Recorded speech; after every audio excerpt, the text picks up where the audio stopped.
Well, welcome back, first and foremost. I missed you. I missed you too. I told everybody that you were, in fact, just being modest. There was a spaceship launching in your backyard, and you had to go help. And because you are a noble, selfless person, you went and you helped. It's now in space. And it's not, no, they're on a productive mission, too. They're actually going to do exploration. It's not like you just sent a car into space for no reason. You did something worthwhile. So we thank you for your service and welcome back. We did miss you.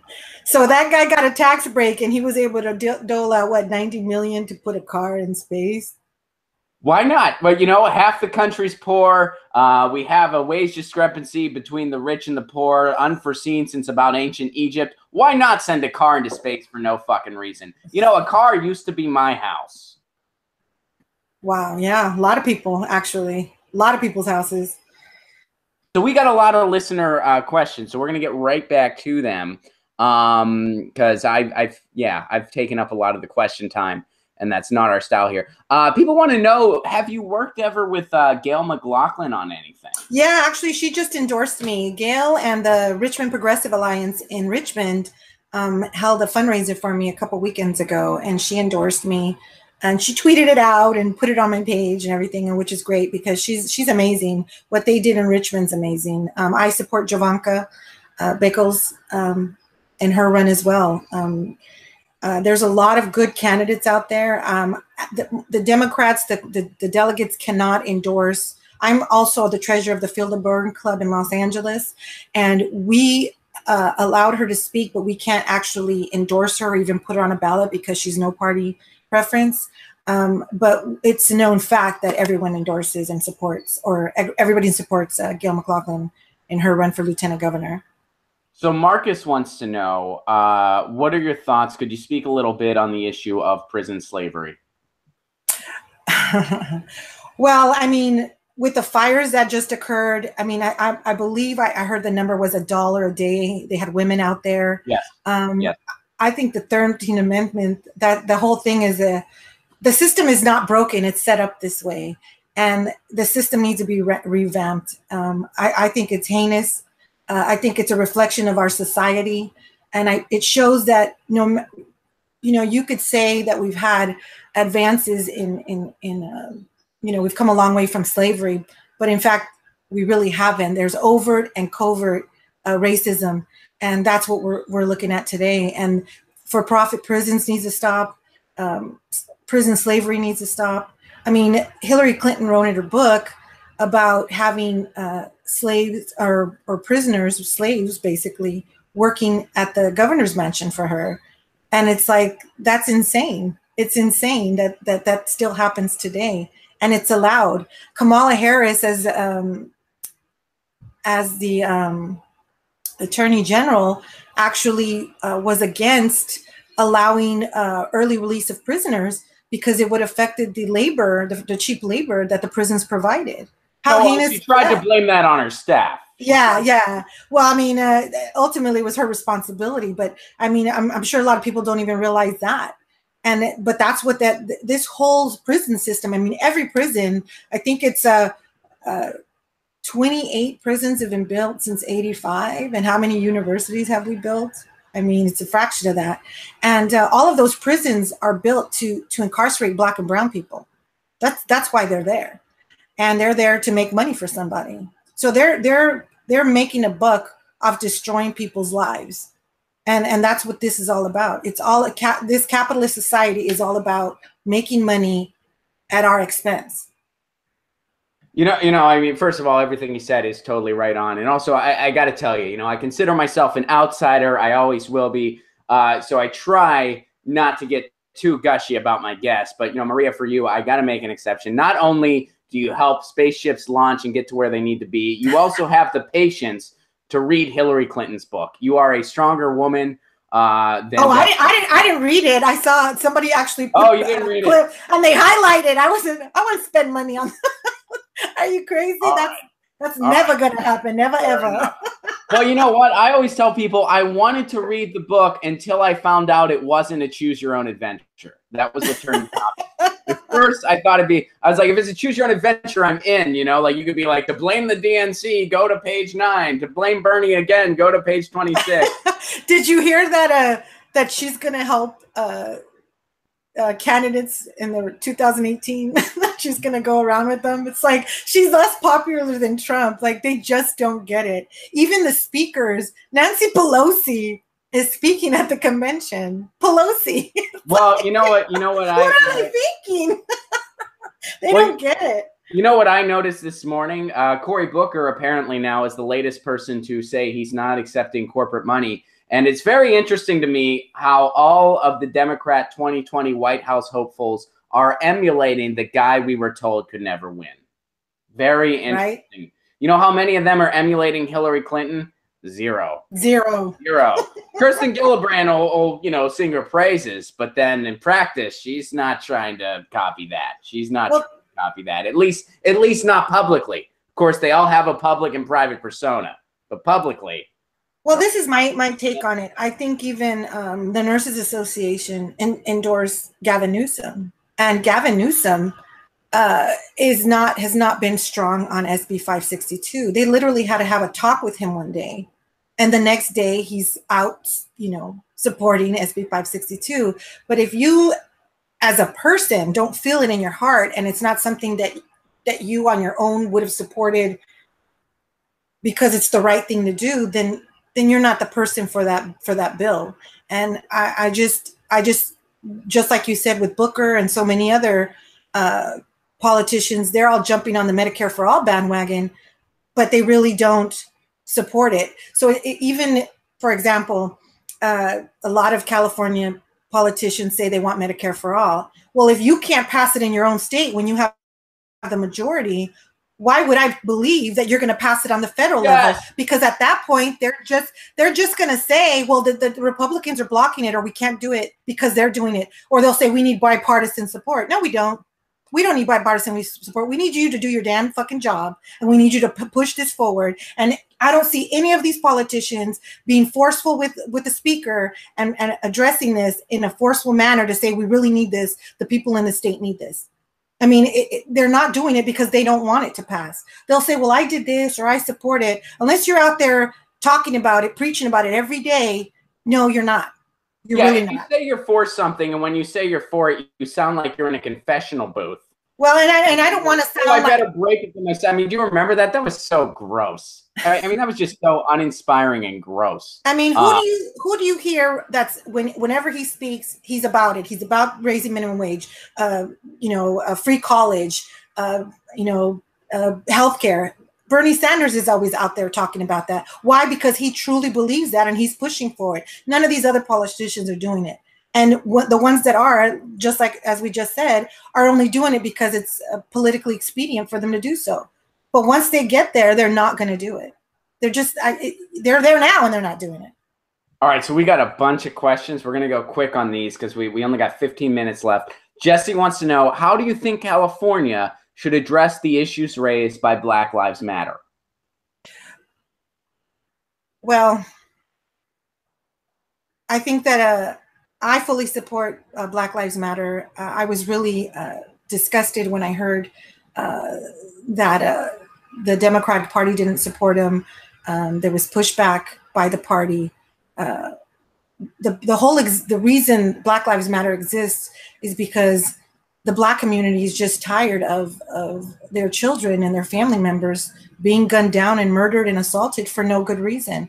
I mean, you know, it's unfortunate that Black people today have to sit down and talk to their sons and tell them, you know, if the police, you're by the police, what you should do, what you shouldn't do. Growing up, I mean, I remember we had to throw our hands out. We would roll down the windows and we would get pulled over, and everybody in the car's hands would be out, simply because there was always this understood, if the police came and your hands were in the car, they could shoot and say that you reached for something. So just to prevent that happening, everybody's hands would be out the window. It was just something that we grew up with. Black Lives Matter is in existence because nothing is being done to hold police accountable for gunning down, killing, murdering beating people of color, and they're tired of it. And everyone, Black Lives Matter shouldn't exist because police brutality shouldn't exist, but that isn't being addressed. So this is them trying to say, stop this and help us. And they're not being, no one's listening to them. They're not helping them. I don't believe that politicians, Bernie Sanders supported him. But I just don't feel that even with the police, for like I just said here in LA, the DA is not going after any police. I was at a protest with Black Lives Matter to protest Jackie Lacey, to get her out. She needs to be removed from her position. And Eric Ramirez, a young man, he was 14 years old. His mother and father came out, and I don't know how she did it. And she said she was very shy. She never spoke about it publicly. The police had some description of someone, and the night before had killed a 17-year-old boy. They saw him walking, 14 years old. He fit the description of this Latino kid. They jumped out of their car, guns drawn. They did not put the car in park. The police jumped out. He was kind of shocked. The car kept rolling, the door shut, the sound of that. They got trigger happy. 7 bullets went in that kid, one through his neck, one in his shin. I mean, they gunned him down, 14 years old, and the car ran him over, and his body sat there for 12 hours. Oh my God. And the police went to work the next day. Nobody got in trouble. Nobody there. They, had Christmas and Thanksgiving with their families. And this Ramirez family has to deal with this every day. And this happens all the time, every day in this country. I mean, hey, we're right in my neighborhood. I live in the Pasadena neighborhood, and recently we had Christopher Ballou. They just beat the shit out of him for no reason. Didn't they break his bones? And broke his leg. They broke his leg, and you can see the video. He was just saying, I mean, it was over a license plate. It should have been like, hey, you got to get that fixed, and either you give the guy a warning or you give the guy a ticket, and that's the end of it. Someone said, well, it's the way they're trained. No, that's not the way they're trained. That's a behavior in these people, and that behavior is specific on their personal beliefs. And the fact that they believe that they could do that to another human being, I mean, I don't know who raised these people. Their mothers should be ashamed. But the police lobby is one of the most powerful lobbyists there are. And their Bill of Rights need to be abolished. I don't even think they should be allowed to have a union. And I believe that any settlements that should be paid out of their pensions. They should be paying for that. We shouldn't be paying for that. So not only are they terrorizing us and killing us, but we're having to pay for their crimes. And they're not even being held accountable. The whole system needs to be gutted and just redone. I mean, it does. And this whole like, well, it's just a few rogue. Like, no, it's not. It's the system. The system is a problem. It's like when you have an E. coli outbreak with lettuce, you don't say, oh, well, some of the lettuce is good. Like no, there's a systemic problem. So we need a systemic solution for it. I agree. And also, Nikki Haley was at the UN talking about Iran, and the people of Iran are crying for help, and they're being suppressed. And, she said that, pled that. And the UN told her, if that's the case, then we should have intervened during Ferguson and shut her down with that. I mean, the hypocrisy of this country to go and intervene in Iran, Iraq, or any other country when we're not even giving our own citizens, we don't even have. It's easier to vote in certain countries in the Middle East than it is to vote here. And their police aren't terrorizing people in other countries the way they're terrorizing them here. Nobody's being held accountable. I mean, our system, this society, this country is set up in a manner that you feel like you're free, and they tell you you're free, but in fact you're not. You're at the mercy of the police and the government, and you really don't have a lot of recourse. I mean, if you remember during the crash in 2008, when all that happened, Wall Street, the first thing the police did was surround Wall Street.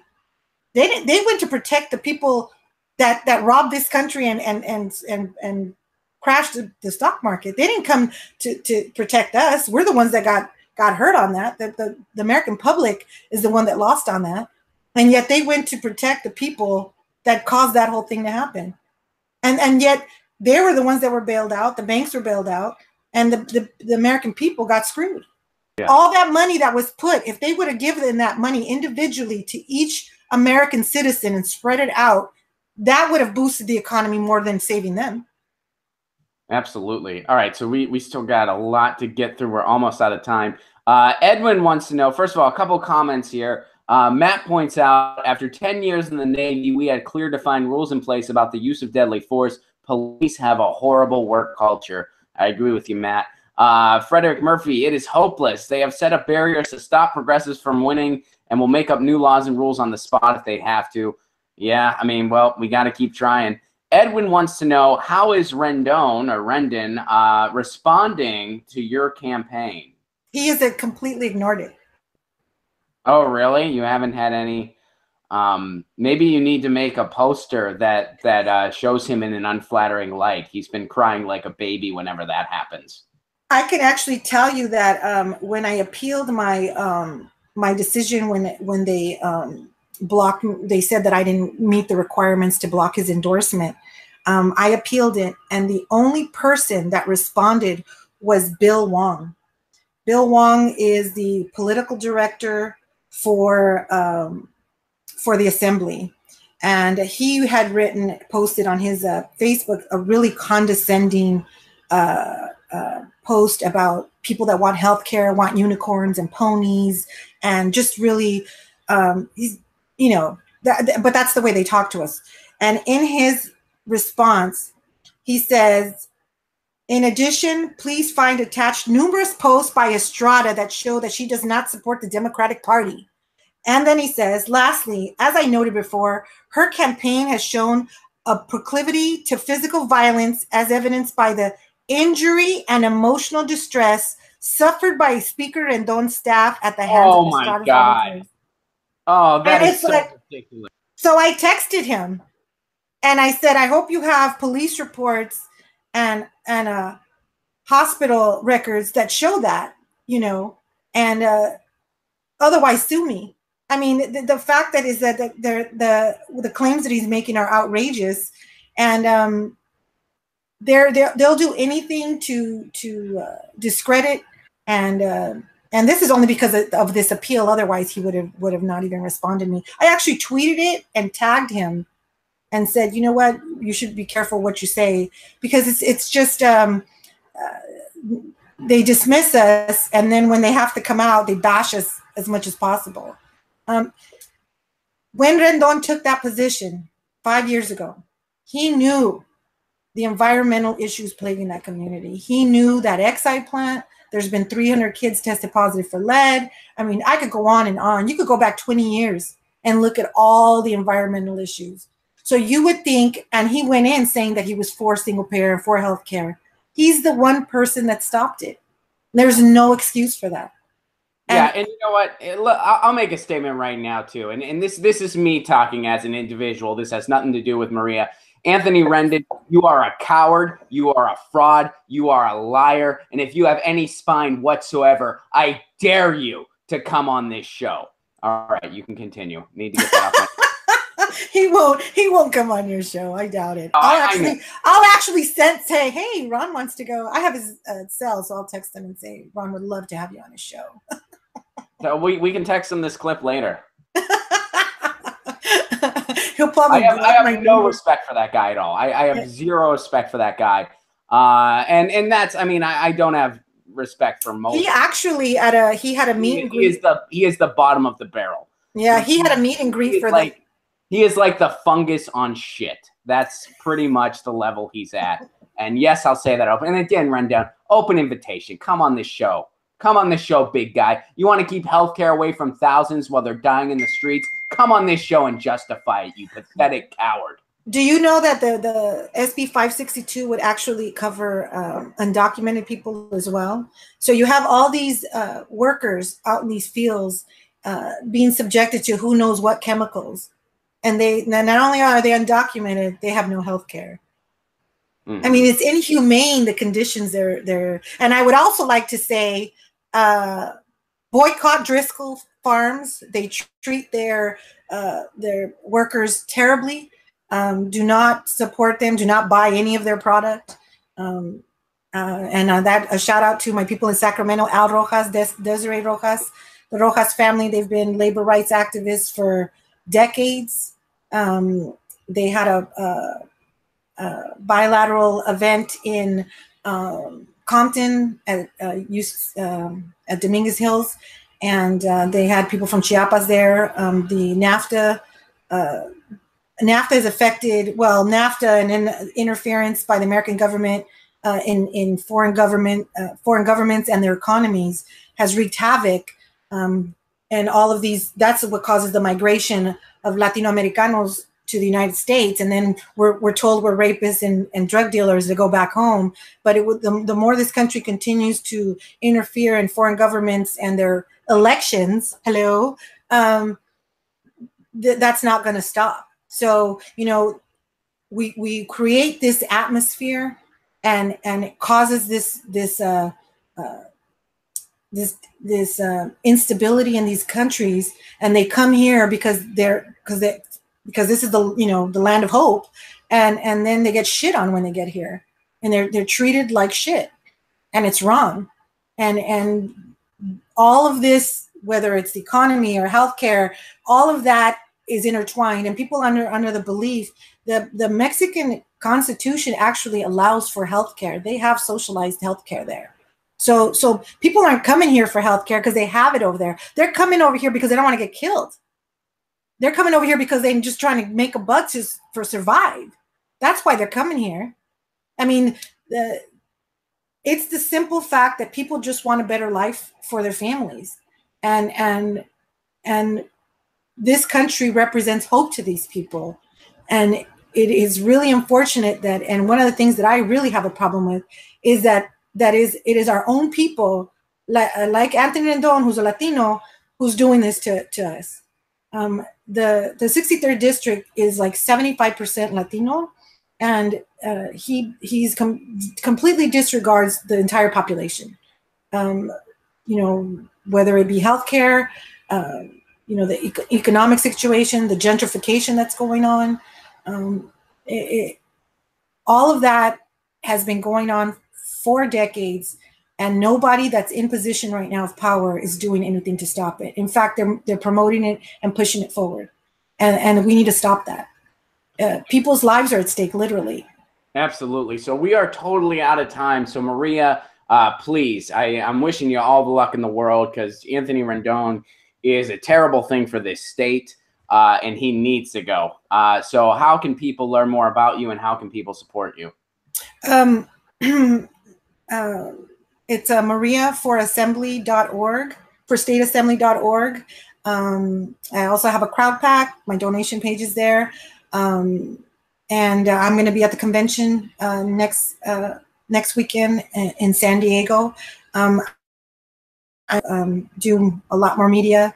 But if you have any questions, you're free to email me at maria4ad63@gmail.com if you have any questions that you'd like to ask. I'm just a regular person. I'm not a politician. I never had a desire to run for office. I feel this is the time that we as a society need to push back and fight for what's right and for our fellow men. I mean, we're at a critical time in this country, and things need to change, and it's not going to change with the people in power. And just regular people like me, we need to step up and fight this fight for our children and our grandchildren and our great grandchildren. So last question real quick. You do not take any corporate money, correct? I do not. All right. So guys, learn more about Maria, learn more about how you can get involved. Happy Valentine's Day to everybody. I hope you have amazing plans tonight. I will be going to dinner with Anthony Rendon. We're buddies. Actually, it's all a facade. It's hard not to get frustrated with what this guy is doing. And he's not alone. It's not like he's the lone worker here. He has his establishment help, but it really is repulsive and disgusting what they're doing to our state. And that's why we need to support people like Maria, because they're fighting back against this. And we need them to lead this state, because if California gets single payer, it'll set an example for the rest of the country. So that's how important this is. So please learn more about Maria. You've been watching Get Your News On with Ron, the world's first viewer-curated streaming news show. Maria, throw that website at us again. It is mariaforstateassembly.org. There you go. mariaforstateassembly.org. Maria, thanks so much for doing this. Thank you for having me, Ron. Happy Valentine's Day. Happy Valentine's Day. Hey guys, thanks for watching. That was a clip from Get Your News On with Ron, the world's first viewer-curated streaming news show. What does that mean? That means I log on to a stream and people tweet me articles over on Twitter at Ron Placone, or they use our Reddit subsection, which is just Get Your News On with Ron over on Reddit. And that's how we build the show. I'm seeing all these articles for the first time. We are literally getting our news on together. Follow me on Twitter at Ron Placone so you can participate. And this show streams live every Tuesday through Friday at 10 a.m. Pacific Standard Time. So please do tune in. If you want to support this show, you can do so over on patreon.com/Ron Placone, where for as low as $1 a month, you get access to exclusive podcasts every week, exclusive videos, free tickets to shows when I'm performing in your town, and more for as low as $1 a month. Please do consider it. Thank you so much for your support. This has been Get Your News On with Ron.